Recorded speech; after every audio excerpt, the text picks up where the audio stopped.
জয়পুরহাটের মাঠ জুড়ে আলুর ক্ষেত। ৩ মাসের পরিচর্যা শেষে চলছে আলু তোলার কর্মযজ্ঞ। আবহাওয়া অনুকূল থাকায় এবার ফলনও হয়েছে বেশ ভালো, তবে স্বস্তি নেই কৃষকের মনে। কৃষকরা বলছেন এবার প্রতি বিঘা জমিতে ৮০ থেকে ১০০ মণ আলু হয়েছে। ফলন ভালো হলেও ১০ টাকা কেজি দরে আলু বিক্রি করে লাভ থাকছে না। বাড়তি দামে আলুর বীজ, সার কেনা থেকে শুরু করে সেচ দেওয়া পর্যন্ত খরচ হয়েছে বেশ বেশি। এ অবস্থায় লোকসানের শঙ্কায় চাষিদের মাথায় হাত।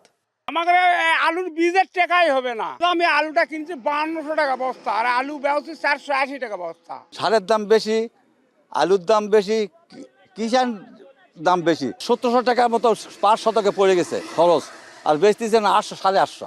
কেজি প্রতি ৩০ টাকা খরচায় অনলে হয়ে গেছে।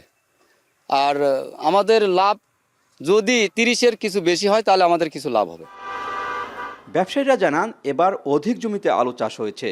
এছাড়া আগাম জাতের আলু নষ্ট হওয়ার আশঙ্কায় কেউ হিমাগারে রাখে না। ফলন ভালো হয়, কম দামে আলু বিক্রি হচ্ছে। এই আলুটা আসলে নতুন আগাম জাত হয়েছে, তো আলুটা তো কোলেস্টোরে রাখা যাচ্ছে না।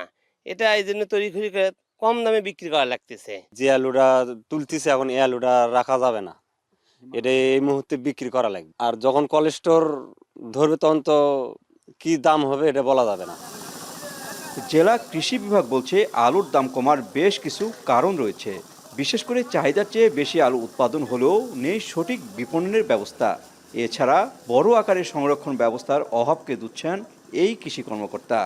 প্রয়োজনের অতিরিক্ত যে আলুটা আমরা উৎপাদন করি, এই আলুটা রপ্তানি করার যদি ব্যবস্থা করা যায় তাহলে কৃষকরা ভালো দাম পাবেন। আমরা কৃষি সম্প্রসারণ অধিদপ্তরের পক্ষ থেকে আলু রপ্তানির জন্য প্রয়োজনীয় পদক্ষেপ গ্রহণ করেছে এবং এখান থেকে আলু রপ্তানি হচ্ছে। জয়পুরহাটে এবার ৪৩,৯৫০ হেক্টর জমিতে আলুর চাষ হয়েছে, যেখান থেকে প্রায় ৯ লাখ টন বিভিন্ন জাতের আলু উৎপাদন হবে। ফলন ভালো হলেও লোকসানে পড়েছেন জয়পুরহাটের আগাম জাতের আলু চাষিরা।